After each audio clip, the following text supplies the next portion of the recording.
ቪዲዮአችንን ከሰራን በኋላ ዘፈን ወይ ደግሞ መዝሙር አድ ካረጋችሁ በኋላ የናንተን ድምጽና ዘፈኑን እንዴት አድርጋችሁ እንደምታስተካክሉ ላሳያችሁ።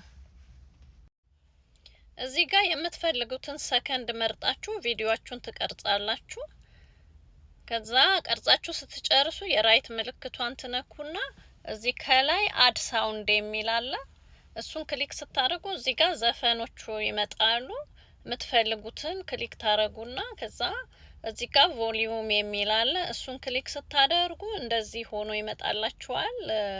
ኦሪጂናል ሳውንድ የሚለው ከላይ ያለው የናንተ ድምጽ ነው። ከታች ያለው ደግሞ አድ ሳውንድ የሚለው የዘፈን የመረጣችሁት ነው። እሱን ቀስ ብሎ እንዲዘፍን ከፈለጋችሁ ወደዚህ ወደ ኋላ ትስቡታላችሁ። ከዛ የናንተ ድምጽ ከፍ ብሎ እንዲሰማ ደግሞ ይሄንን እንደዚህ ታስተካክላላችሁ በመትፈልጉት መንገድ። እንደዛ አርጋችሁ መጠቀም ትችላላችሁ። ቪዲዮን ከወደዳችሁት ላይክ እና ሼር፣ ኮሜንት፣ ፎሎ ማድረግ እንዳትረሱ፣ ኮፒ ሊንክ ማድረግ እንዳትረሱ። ቴንኪዩ